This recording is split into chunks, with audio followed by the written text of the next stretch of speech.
Welcome everyone. I'm excited to kick off our session today with our first slide, Mastering Classroom Communication, the teacher's language. Today, we're going to explore how the language teachers use can significantly impact the classroom environment and student learning. We'll look at key strategies to communicate more effectively, foster a positive atmosphere, and support student engagement. So, let's dive in and discover how mastering classroom communication can make a real difference. Let's take a closer look at the key points on this slide. First, understanding complexity is essential. When we talk about complexity, we're referring to the many interconnected factors that influence our decisions and actions. Recognizing this helps us avoid oversimplification and makes our choices more thoughtful. Next, making informed choices builds on that understanding. It means gathering the right information, weighing options carefully, and considering potential outcomes. This step ensures we're not just reacting, but acting with purpose and clarity. Finally, effective communication ties everything together. When we clearly articulate our ideas and reasoning, we foster understanding and collaboration. This is crucial because, no matter how well-informed we are, if we can't share our insights effectively, our impact is limited. All these points align with our overall goal: to make smarter, more deliberate decisions that lead to better outcomes. By understanding complexity, making informed choices, and communicating effectively, we're better equipped to navigate any challenge. So let's talk about why graded English is really important. First, it's about avoiding false models. That means we want to steer clear of copying incorrect or unnatural language patterns. Instead, we focus on real English, how people actually speak and write naturally. Next, maintaining accurate English is key. This involves using correct grammar, vocabulary, and pronunciation so our communication is clear and trustworthy. And finally, following instructions is essential. It ensures that we meet the expectations and guidelines set for our language use, which helps us improve and communicate effectively. All of these points come together to support the overall goal of the presentation. Understanding how grading helps us learn and use real, accurate English in real-life situations. No mumbling. It's really important to speak clearly and avoid elision and mumbling. When you're communicating, make sure your sounds are crisp and distinct. Using familiar items or examples can help make your sounds more relatable and easier to understand. Now, let's talk about grammar. Focusing on proper grammar, alongside good pronunciation, can really improve your clarity. This technique, combining grammar and sounds, is essential for effective communication. Remember, clear pronunciation and correct grammar together make your message stronger and more professional. So, always aim to speak clearly, use familiar sounds, and pay attention to your grammar to connect better with your audience. Let's focus on how to present information effectively by organizing it in a logical flow. First, make sure your points follow a clear sequence, mirroring the steps of the task you're explaining. This helps your audience follow along easily. Remember, a logical order is key to making your message understandable and impactful. Next, emphasize what matters most. Highlight the key ideas or concepts that you want your audience to remember. Punching keywords can really help reinforce those critical points. Now, when applying technique 2, stress and order, think about how you can stress the most important elements and arrange your points in a way that builds understanding step by step. This structured approach not only makes your presentation more engaging, but also ensures that your message sticks. So, always aim to deliver your points in a natural, conversational way, connecting each step to the overall theme and making sure your audience clearly sees the logical flow. All right, let's focus on how we can stay sharp and clear in our communication. The first key point is to slow down and pause. Taking a moment gives your audience time to absorb what you've said and also helps you gather your thoughts. Next, we want to cut the linguistic noise. That means eliminating unnecessary words, fillers, or complicated phrases that can distract or confuse. Keep your language simple and direct. Now let's talk about technique 3, speed and noise. Sometimes, speaking too quickly or with too much background noise in your speech can make it harder for others to follow. So, consciously controlling your pace and being mindful of your tone and clarity is essential. Remember, staying focused on these elements helps your message come across more effectively. It keeps your audience engaged and ensures your key points are understood. This overall theme of clarity and focus is what will make your communication truly impactful. All right, let's dive into technique 4, message control.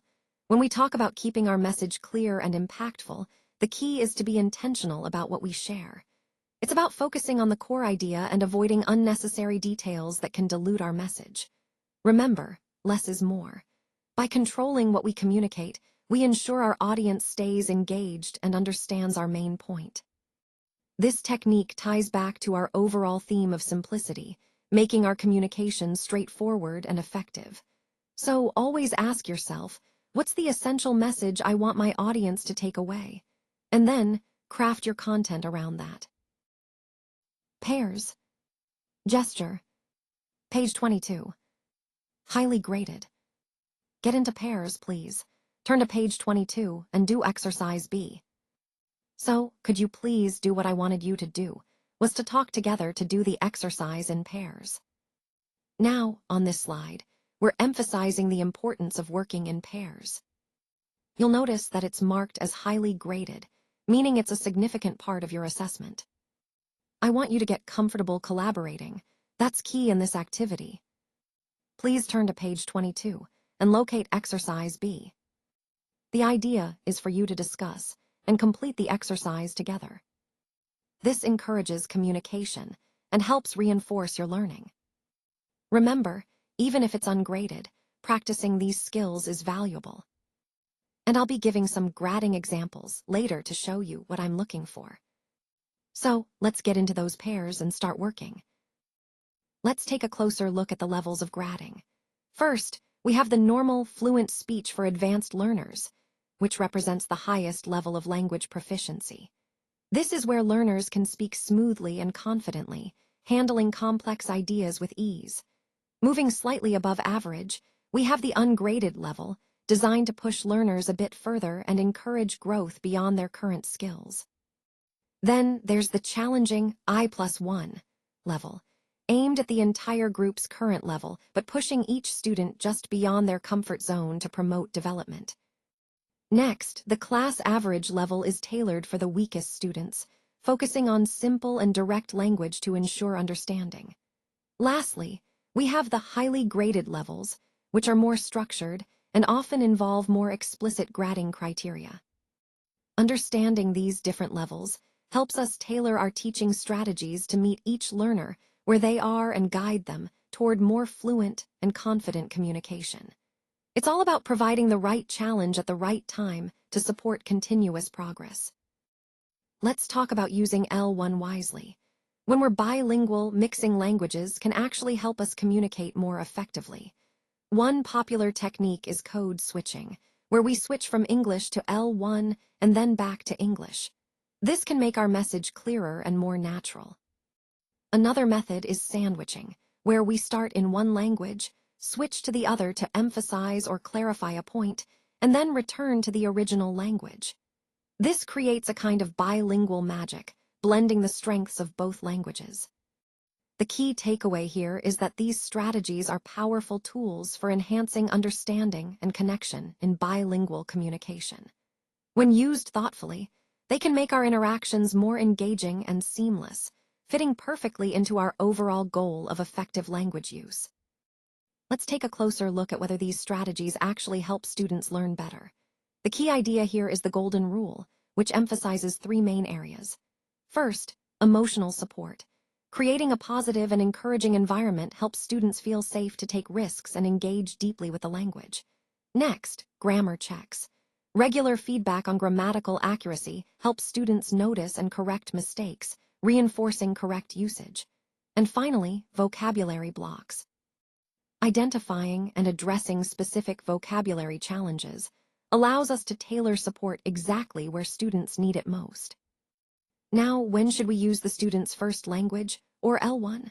Well, L1 can be very helpful during these moments, like clarifying complex concepts, providing reassurance, or explaining new vocabulary. It's not about replacing the target language, but about supplementing it to enhance understanding and confidence. So overall, these strategies, when applied thoughtfully, can significantly boost learning outcomes by addressing emotional needs, reinforcing grammatical rules, and overcoming vocabulary hurdles. Connecting these points back to our wider theme, it's clear that supportive, targeted approaches make a real difference in language acquisition. Be flexible, that's really the key message here. When we talk about language learning, it's important to remember that there's no one-size-fits-all approach. For example, the instructions should be as simple as possible, so learners can understand and follow easily. Next, when it comes to discussions, we want to challenge learners just enough to push their skills without overwhelming them. And for informal, real English, encouraging authentic conversation helps learners become more comfortable and natural in their speaking. Varying your methods and grading approaches is also crucial. It keeps the learning experience fresh and adapts to different needs, making it more effective. All these points tie back to the overall theme of being adaptable and responsive in teaching. By staying flexible, we create a more engaging, supportive environment for every learner to succeed.